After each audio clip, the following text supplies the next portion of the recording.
అదేవిధంగా బూత్ స్థాయి ఏజెంట్లు మరియు ముఖ్యంగా ఈరోజు మేము అసలు స్పీచ్ ఇవ్వాల్సిన అవసరం లేదు.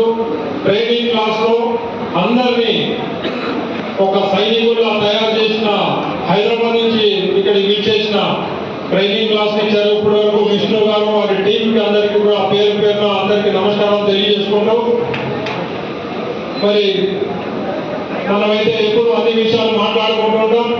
మన ఇప్పుడు ఏదైతే రాష్ట్ర ప్రభుత్వం 6 గ్యారంటీ పథకాలతో మనం ముందుకు వచ్చి మనం విజయం సాధించే రాష్ట్రంలో మన అధికారాన్ని చేపట్టిన తర్వాత మరి అన్ని గ్యారంటీలు స్టార్ట్ చేయడం జరిగింది. కానీ మన గ్రామాలకి ఇంకా ఇంధనం ఇల్లు కానీ ఇంకా కొన్ని పెన్షన్లు పథకాలు కానీ ఇంకా మనకి మన దాకా రాలేదు. కానీ అన్ని కూడా మన దాకా వస్తాయి.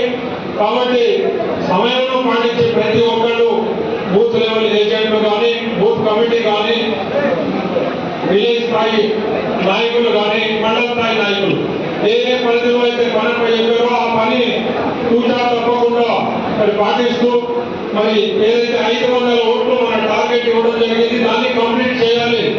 అప్పుడైతే మనం విజయం సాధించగలుగుతాం. మరి ఏదైతే బీజేపీ ప్రభుత్వం చేస్తున్న అరాచకాలని అన్నింటినీ కూడా మీకు మీ ముందు పెట్టడం జరిగింది. మరి కాంగ్రెస్ అధికారంలోకి వస్తే మనకి ఏ విధంగా లాభాలు జరుగుతాయో అన్ని కూడా మీకు వివరించడం జరిగింది. నేను వాళ్ళకి ఆ బృందానికి నేను ఒక విజ్ఞప్తి చేయదలుచుకున్నా. ఏదైతే మీరు ఇప్పుడు ట్రైనింగ్ ఇచ్చారో వాటికి ఒక్కొక్క నిమిషం ప్రతి గ్యారంటీకి ఒక్కొక్క నిమిషం లేదా 30 సెకండ్స్ క్లిప్పింగ్స్ ని మీరు దాన్ని ఇమీడియట్ మాకు సోషల్ మీడియా ద్వారా పంపించగలిగితే ఈ రోజు ప్రతి గ్రామంలో బొర్లు కాసేవాళ్ళు దగ్గర కూడా స్మార్ట్ ఫోన్ ఉంది కాబట్టి త్వరగా దగ్గరికి చేస్తాయని చెప్పి నేను మీకు విజ్ఞప్తి చేస్తున్నా. అవన్నీ కూడా ఇమీడియట్ అన్ని క్లిప్పింగ్స్ ద్వారా మాకు పంపించాలని చెప్పి మీకు విజ్ఞప్తి చేస్తూ ప్రతి ఒక వ్యక్తి సైనికుల్లో పనిచేయాలి. రోజాకి టైం అవుతుంది కాబట్టి ఎక్కువ సమయం తీసుకోదలుచుకోలేదు. మళ్ళీ ఒకసారి మనం గ్రామాల వారి మండలాలకు వచ్చినప్పుడు మనందరం మనం మాట్లాడుకుందాం. ఇప్పటికే లేట్ అయింది. ప్రతి ఒక్కరికి పేరు